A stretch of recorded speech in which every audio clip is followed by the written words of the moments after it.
to sing the praise of the political process in 2015 on either side of the Atlantic is a deeply rash enterprise.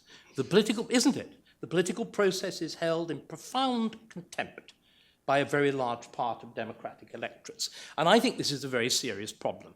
I am going to sing its praises, and I'm going to sing them loudly and without reservation. I am, after all, a contrarian. So when everybody else is despairing in it, I'm going to say, we need to discover it, rediscover it, and praise it loudly. Let's then look at what happens in 1215, try and get some sense of why it happens very quickly, and then look at what I call the Magna Carta decade.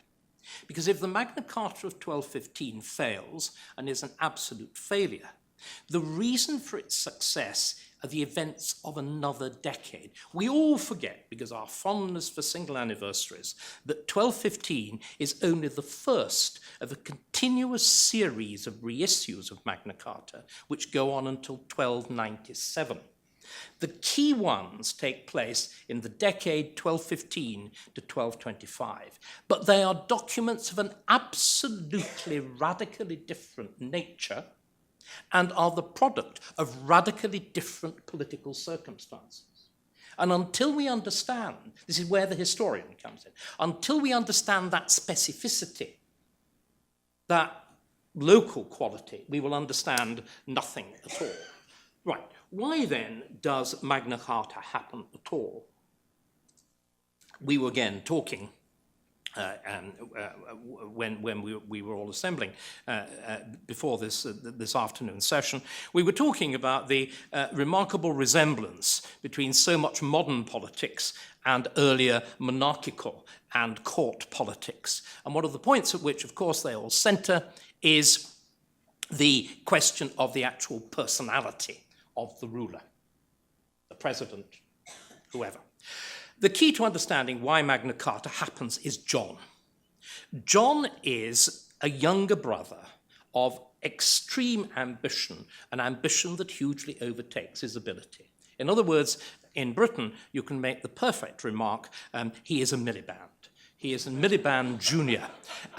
He becomes king largely by accident and murder. More or less the same process that produced Ed Miliband, and with almost, whereas we can now see with equally disastrous consequences. I mean, you know, look at the suicide of the Labour Party. Anyway, John becomes king in 1199, and again, to get this sense, he is by far the most powerful ruler in Europe. We're very fond, aren't we, many of us in this room, of talking about Anglospheres and all the rest of it. The concept of something distinct and separate about England, the Anglosphere, English-based civilization, is totally and completely incomprehensible before 1530.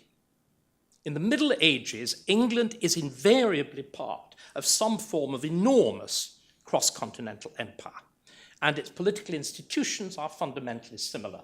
And we really do need to understand this. The Channel only becomes the widest strip of water in the world in the reign of Henry VIII, in which values change mysteriously between Calais and Dover, as unfortunately our immigrant class hasn't yet discovered, but it will happen. It will happen. John then rules over this extraordinary empire, which stretches from Scotland through Wales, Ireland, and the whole of Western France, which he then proceeds to lose. The key to understanding John is in the splendid phrase of Oscar Wilde in The Importance of Being Earnest. That was on the subject of babies. You will remember that to lose one is a misfortune, to lose two looks like carelessness. John committed the carelessness of losing two empires in very quick succession. In other words, Magna Carta is a product of imperial recession. It's the loss of power, the loss of empire. First, he loses the better half of his French lands against Philip Augustus. Then he uses, what was always the case, the immense wealth of England to try to create a second empire in the British Isles with enormous pressure against Scotland and against Wales. And he does it, of course, by screwing the riches of England, and he attacks frontally the two key richest groups, one of which is the landed aristocracy. Now, the landed aristocracy tend to have a very, very bad name, which they largely deserve. There's a great element of kind of privileged brat pack about them. What's striking about the barons, even at the height of the crisis of Magna Carta, they can't do without a joust, which is rugby on horseback. You know, they risk or American football on horseback with a frank admission of the intent to do harm to the opposite party. They are like that, but they're also, of course, each one of them is a corporation. They are the masters of thousands and tens of thousands of acres. Many of them are surprisingly well educated, rarely in Latin, but tolerably so, but above all, they're able to employ highly skilled, and they have to employ highly skilled accountants, lawyers, and clergy who can act as theoreticians. Okay, so this group is then put under immense pressure by the manipulation of the legal process and so on to yield large quantities of money to the king. So is the other, and this is the great point of variation between the world then and the world now. In the England of 1215, the other, by far the richest group, is the church. When you go around England, and many of you will know it at least as well as I do, one of its great marvels are the wonderful cathedrals. And we tend to look at those buildings and to think of them erected out of the piety, the pious pennies of self-denying peasants. Ladies and gentlemen, nothing could be further from the truth. The cathedrals are the expression of an overweening clerical elite which has roughly the same morals and practices as modern Wall Street bankers. My cathedral front is wider than your West Cathedral. You know, my West Front is bigger than your West Front. My spire is bigger than your spire, said the abbot to the bishop, sort of thing. That's that world. And so what happens is John also screws this body. But again, what we also need to put into mind are two very different facts about the church. One is that it is an pan-European institutional body. It is the direct ancestor of the EU. The EU has got two direct ancestors. One is the Roman Church and the other is the Roman Empire. And its structures are very, and certainly the Napoleonic Empire, and its structures are very closely related to both. So obviously, attack one member of it, and the head in Rome responds. And the second thing that we forget, and it's something that we mustn't forget, the church is a completely separate system of law. It's a separate system of law, which is at least as powerful in many ways in its effect as secular law. I mean, if you look at church law in England right through, even after the royal supremacy, right through to the 19th century, it controls all testamentary jurisdictions. The entire process of, in subject that's dear to the heart of everybody in this room, the whole subject of property is dealt with by church law until the 19th century. So this gives you some idea of its power. And of course it is the intellectual powerhouse. And the man who was Archbishop of Canterbury was the leading scholar of the day in the leading university of the day, Stephen Langton, in Paris, because these are the glory days of the Sorbonne, which it has to be said it's never fully recovered, but I speak as a member of the University of Cambridge, but there we are. That's the background. And John then, all of these endeavours, the loss of the French Empire, the enormous pressure against the English elite, the pressure against the Celtic fringe of England, all of these things come to a tremendous climax in 1212. In 1212, John launches a huge campaign against the Welsh, and taking a leaf out of Donald Rumsfeld's book, there's a little bit of shock and awe. So what he does to bring home to the Welsh that he really means business, he hangs 22 handsome young Welsh aristocratic hostages simultaneously from the walls of a castle. That's the shock and awe. At which point it's revealed to him that his two of his most important secular nobles, a man called Sir de Quincey, the Earl of Winchester, and what is the real key figure in all of this, a man called Robert Fitzwalter, who's a great lord in the north, in East Anglia, but he's also a great figure in the city of London, both militarily, as the captain of the second largest castle in London, of the city militia, and also huge economic interests as a vintner. And if you look in Magna Carta, you will see astonishing attention is given to wine measures and the victualling trade. for the very obvious good connections of Fitzwater. These two of them plot to surrender John to the Welsh. You can imagine what would have been done to John after he'd hanged 22 handsome young Welsh hostages. The plot is revealed. The two flee, of course. They flee to Paris. John then embarks on this extraordinary attempt at re-establishing himself. He reconciles himself with the church, with the Pope, and he wriggles out of the interdict, the excommunication, not simply of him, but of the whole of England, reconciles himself to Pope Innocent III, and he tries a last desperate throw of the dice against Philip Augustus, his rival of France, and there's one of those very rare things in the Middle Ages, an absolutely decisive battle. It's the Battle of Boulogne in 1214. And ladies and gentlemen, John, it's brilliantly conceived. It's on a Churchillian scale. There's an invasion of France from the west, a European coalition. That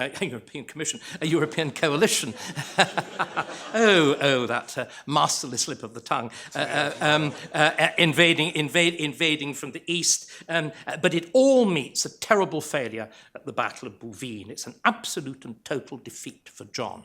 And it is this combination of the loss of empire, this immense pressure that he's brought to bear on, by perversion of legal process and so on his political class, and finally, irreversible, irrefutable military defeat. Okay, that's the background. Events now begin to move rather quickly. John is confronted.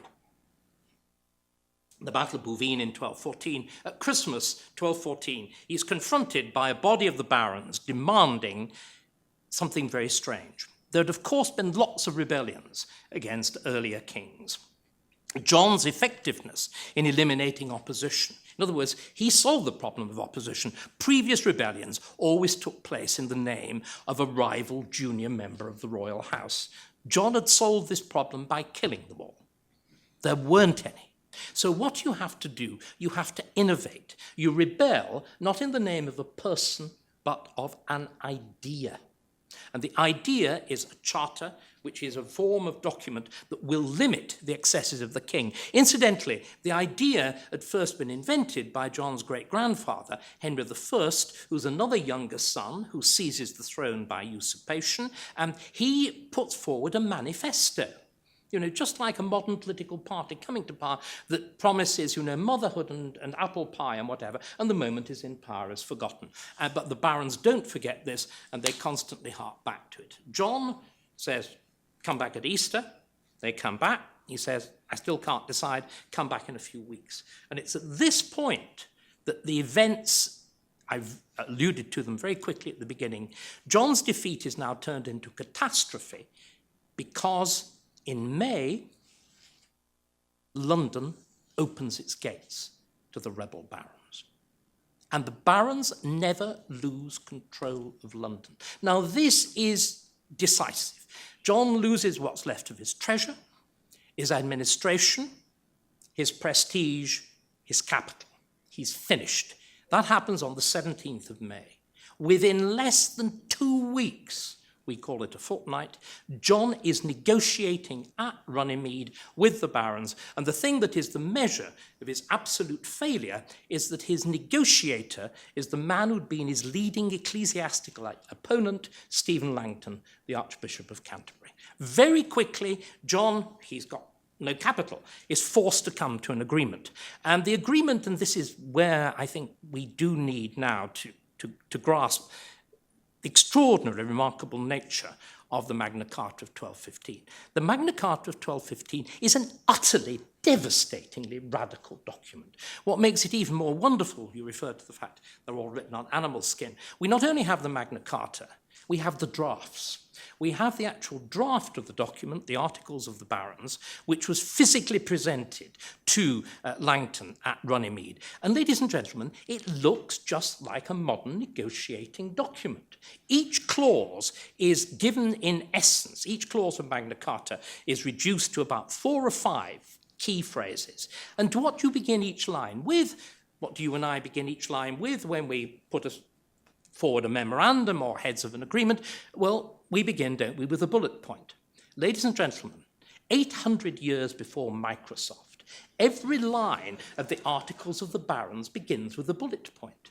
There is a paraph mark, just like, in fact, a bass clef in music, but with the tail turned round the other way. And you go through, and all of the key clauses of Magna Carta are there in brief. But, ladies and gentlemen, there's one remarkable thing. Towards the end of the document, it changes. Towards the end of the document, you get continuous Latin prose. And the Latin prose are the bits of Magna Carta that the barons didn't trust the clerks of the King's Chancery to develop in full. Because what they wanted was their exact words. And the clauses that they regard as mattering, that they draft out fully, are clauses of genuine revolution. And they are genuinely republican. What the barons do is set up a committee of public safety of 25 barons. They say that this committee of 25 barons will adjudicate all cases between the king and the barons. And when they found in favour of the barons, which surprisingly they invariably do, the king has no time at all, 2 or 3 days, to put into full execution the judgment of the barons, and if he doesn't, they license themselves to levy civil war upon him, only accepting the life of the king, the queen, and the prince. They actually, the Latin phrase is doing him as much damage as possible. And to make sure this happens, and this again, this gives you a sense of the revolutionary nature of the document, everybody in England is required to replace the oath of allegiance to the sovereign with an oath to the charter. And not only with an oath to the charter, but an oath to the 25 barons, to the judgment of the 25 barons, and to participate in the process of the levying of civil war. Do you all see what I mean? Now, add to that, at the same time as agreeing this document, John is also forced to agree to a treaty for the custody of London, which is the most humiliating document that an English king, I think, has ever sealed. It simply takes the form of an indenture, the most basic, unhonorific form of legal agreement, and the barons say to the king, we hold London. If you do exactly what we want within 2 months, they give him a deadline, they give him an ultimatum of the 15th of August, it's happening on the 15th of June, if you do exactly what we want by the 15th of August, we'll give you London back. If you don't, we won't, and you can whistle for it. It's just extraordinary. So this is the document that John has to agree to, that has been revered and whatever. There are 2 key things. First of all, it leads to direct civil war.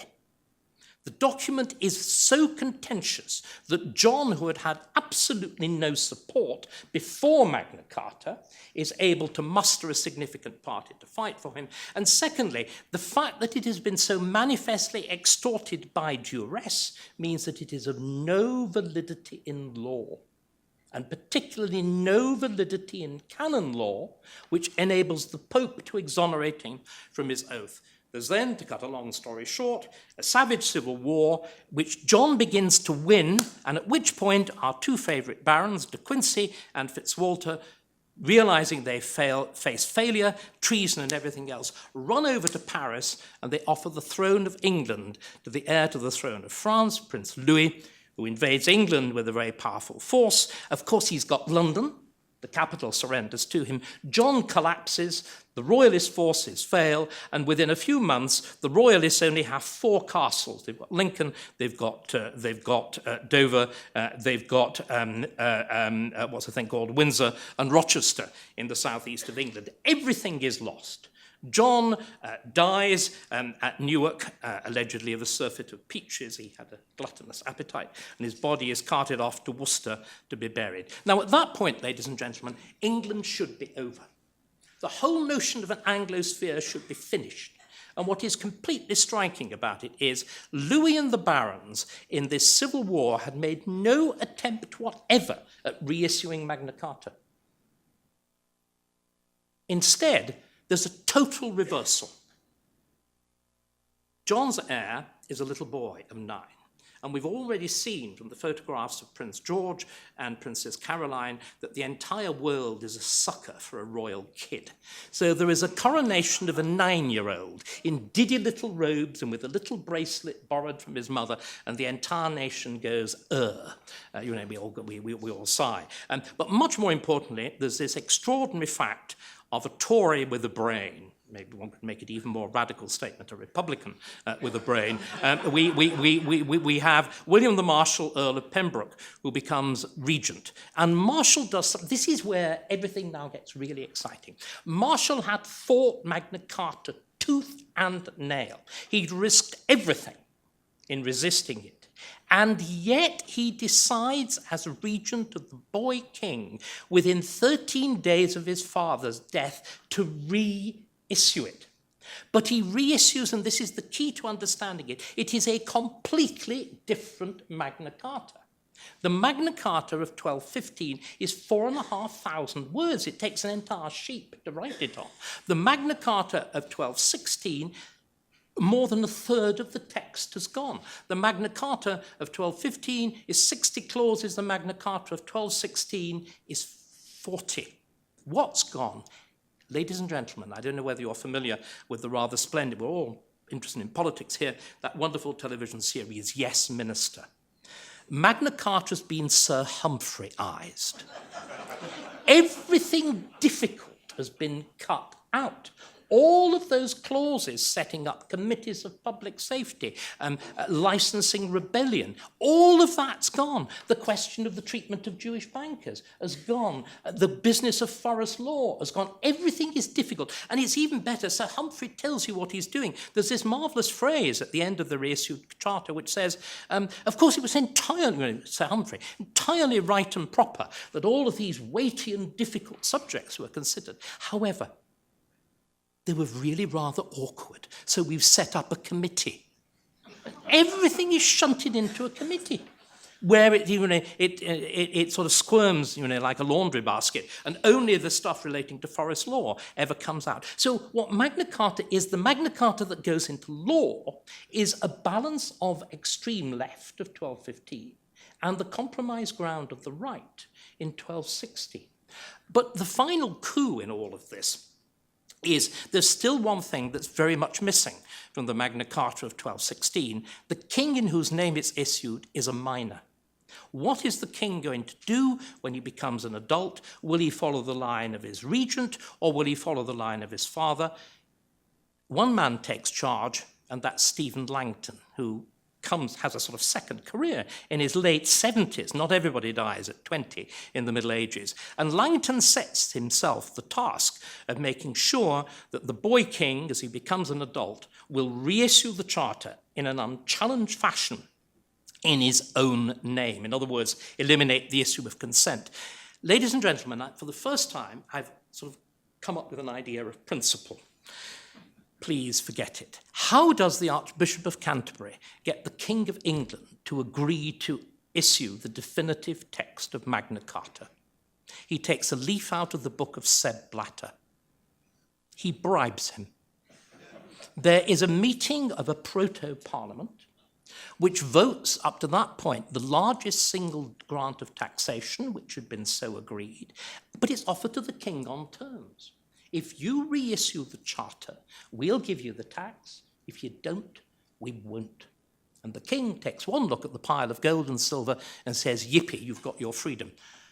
That's the origin. But what again, you see, this seems to me, I've presented this in exactly the fashion that those who attack politics do. But the product of it, the product of this process, is two things. It's not, and do again, let's be very careful here. You don't suddenly get a notion of a king under law. The idea of a king under law is fought over viciously at the time of the Civil War, 450 years later. What you get two things. You get a sense of the matter of government as being a dialogue between ruler and ruled. That's point one. Point two, you get it encapsulated, crystallized into a specific institutional form. Because that assembly, giving the grant of taxation in 1225, that assembly is the proto-parliament. The real, fully developed proto-parliament, whose anniversary we're also celebrating, the Parliament of Simon de Montfort, the 1265 Parliament, harks back directly to that.